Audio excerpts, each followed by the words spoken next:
Brianna Aldridge, joined by Garrett Podell from CBS Sports, and it is Thursday here at the Star as the Cowboys are getting ready to welcome in the Green Bay Packers. And of course, the storyline is Micah Parsons, but we do have some Cowboys offense to talk about. Schottenheimer told me this week, who? Oh yeah, that was his initial reaction. I feel like that's when I asked about him on Monday. He said he plays for. Yeah. It's funny now. It might not be funny Sunday or Monday, but anything can happen on Sunday. Like I said, that's what someone told me. So anything can happen on any given Sunday. Yes, yes, yes. But if the Cowboys want to come out with a W, they probably need more than 14 points there, Garrett. Absolutely. and you know, in the first half, they had a nice little rhythm going. The first drive, they really got Javonte Williams marching him down the field. His first run was over 15, 20 yards. But can't let the football get ripped right out of your arm like that. Not the way to start. And I spoke with him on Wednesday, and he said what happened on that play is he started getting a little too close to the sideline and just kind of relaxed. And he said, I can't relax till the whistle blows. So he kind of learned his lesson there on that strip by Tyreek Stevenson. Definitely want to get the run game going. You heard that all day from the coaches to the players, but we heard from Dak. We heard from Pickens, because who's not going to be on the field for sure is going to be CeeDee Lamb.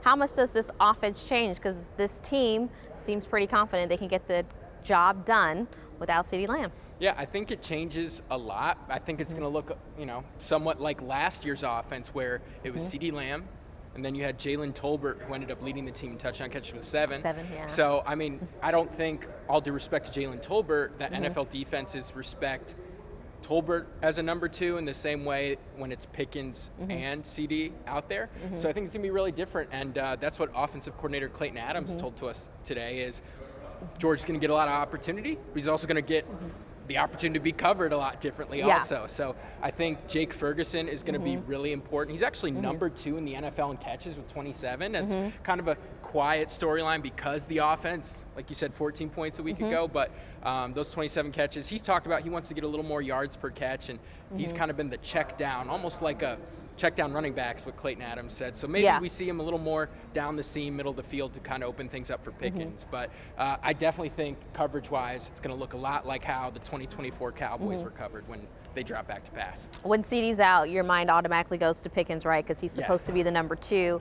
But from what Schottenheimer said yesterday, he's actually feels like his role doesn't change that much. It's going to be Ferguson's role who changes a little bit. It's going to be Kevontae Turpin whose role, and Tolbert he mentioned. But can't really sleep on Flournoy. He's been in the mix. Got a couple catches last game, so that's someone I'm keeping an eye on too. But I think this is a great opportunity for Tolbert, his size and what they can do and how quiet he's been. And when you take out CeeDee Lamb, it seems like that could be a guy who kind of needs this game. I agree. He's kind of been the forgotten man this year because, when there was the injuries, he was thrust in that number 2 role. I think Tolbert's going to be interesting. And also Kevontae Turpin. What stuck out to me when we talked to OC Clayton Adams, he said Turpin is the straw that stirs the Cowboys' offensive drink. Now, you would think that's a quote attributed about George Pickens, but no, it's about Turpin. And I think it's because, he's all pro kick returner. He's got that speed, not the biggest dude, but they get him in motion. They can kind of get him running off to the side, and he can create yards after catch. So I think we're going to see a little bit more from Turpin this week because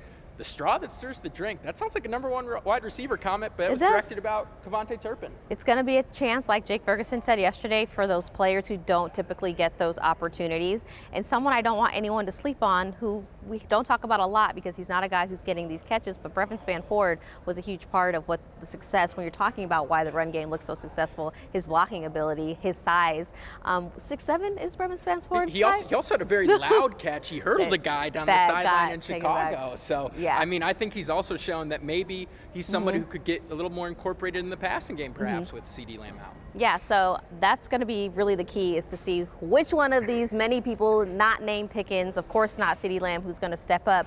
But what is your key? What has to happen, Garrett?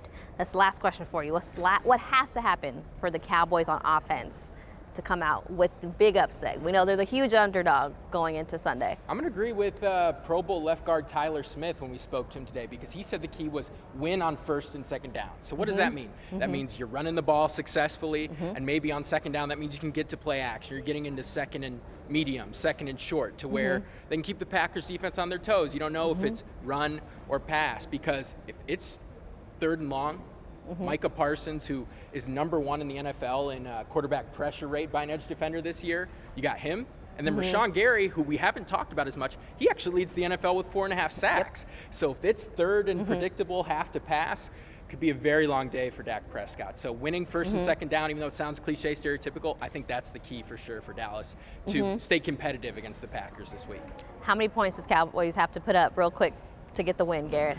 Oh, I mean, I think they have to break 24-28 to do it. Okay. I just think the way the fair. defense is played, they're going to need to That's really fair. carry their own weight. That's fair. I was going to give them 27, so we're the same there. We're tracking. And again, anything is possible, but they are the big underdogs, and they're going for that upset.